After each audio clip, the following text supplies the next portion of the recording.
वापसी के बाद योगेश और हर्षद दोनों ही अलग लेवल पे भाई साहब गेम खेल रहे हैं। मतलब कोई भी किसी को छोड़ने को तैयार नहीं। इनको मालूम चल चुका है भाई कि यहाँ पर जो रियलिटी टीवी शो है उसका मतलब ही यही है कि आप यहाँ पर खुद अपने इंडिविजुअल पर्सनैलिटी को दिखाए। ये बाकी शोज़ की तरह नहीं है, ये उसी कैटेगरी में आता है जिस कैटेगरी में बिग बॉस आता है ऑब्वियसली यहाँ पर।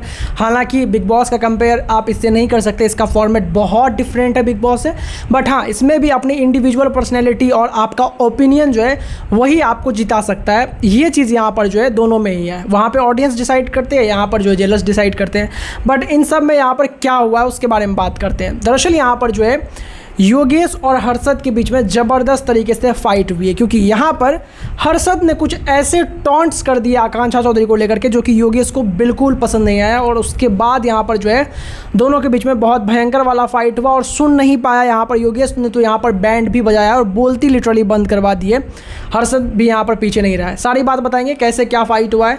वीडियो में आगे बढ़ने से पहले वीडियो को लाइक करके अपना सपोर्ट हम तक जरूर पहुँचाए दोस्तों, अपना प्यार हम तक जरूर पहुँचाए और साथ ही साथ कमेंट करके बताएं कि आपको क्या लगता है, क्या योगेश को जीतना वो डिज़र्व करता है या फिर श्रेया कालरा डिज़र्व करती है जीतना। भाई जितने लोग भी यहाँ पर जिसके फेवर में है, मैं चाहता हूँ कि भाई फटाफट से कमेंट करें। अगर कोई तीसरा है तो भाई उसका भी नाम यहाँ पर आपको कमेंट करना है।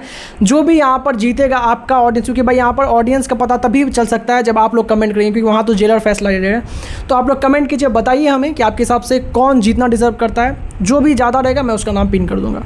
चलिए फिलहाल बात करते हैं यहाँ पर हुआ क्या है। दरअसल यहाँ पर जो है पिछले बार यहाँ पर योगेश और हर्षद के बीच में जब भी योगेश के एलिमिनेशन से पहले फाइट हुआ था, हमने देखा कि वो फाइट बड़ा हुआ ही नहीं, जिससे ऑडियंस बहुत ज़्यादा खुश नहीं थी। क्योंकि ऑडियंस को क्या चाहिए भाई, ऑडियंस को चाहिए कि अगर आप किसी भी मुद्दे पे कमिट कर देते हो, अगर कमिट कर दिया है आपने तो भाई उस लड़ाई को पूरा तो लड़ो। ऐसा क्या लड़ाई होना कि भाई आप लड़ भी रहे हो और किसी को पता भी नहीं चल रहा है। मतलब कुछ भी आपका ना ही इंडिविजुअल पर्सनैलिटी निकल के सामने आ रहा है, ना ही कुछ आपको देखने में मज़ा आ रहा है। तो ऐसी क्या ही मतलब यहाँ पर आपका ऐसा क्या ही दम और ऐसा दम का क्या ही काम बेसिकली यहाँ पर।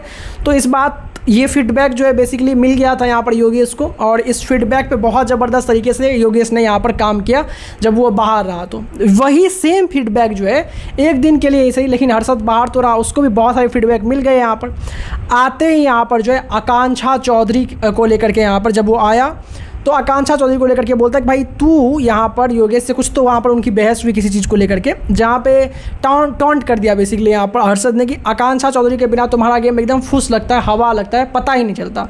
तो यहाँ पर योगेश बोलता है भाई तुम तो ये बात मत ही बोलो, जिसका खुद का गेम यहाँ पर अराउंड रिवॉल्व होता है शिवांगी की। अगर शिवांगी नहीं तो आप कुछ नहीं। मैंने तो कितनी लड़ाइयाँ यहाँ पर श्रेया से लड़ी हैं, शिल्पा से लड़ी हैं, आपसे मेरी फाइट हुई है, बहसबाजी हुई है, जहाँ पर आपका स्टैंड मुझे समझ नहीं आया, आपकी फालतू की यहाँ पर जो है हीरोगिरी समझ नहीं है, मैंने वहाँ पर आपकी भी हीरोगिरी निकाली है।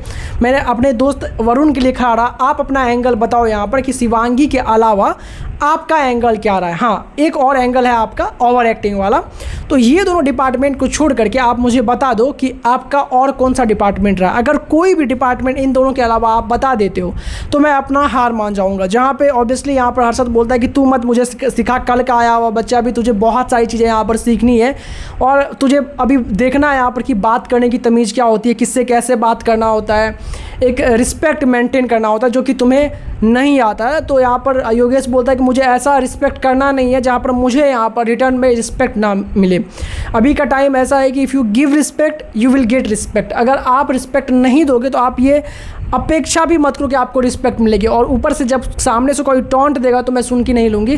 रिस्पेक्ट जाए फिर जहाँ जाना है, उससे मुझे फ़र्क नहीं पड़ता। भाई साहब योगेश ने लिटरली यहाँ पर हर्षद की जो है बैंड बजा दी। हालांकि इस फाइट में यहाँ पर हर्षद भी पीछे नहीं रहे। इन दोनों के फाइट में हर्षद और योगेश में आप किसको सपोर्ट करें, वीडियो को लाइक करके और कमेंट करके जरूर बताइएगा। सब्सक्राइब करना बिल्कुल ना भूलें।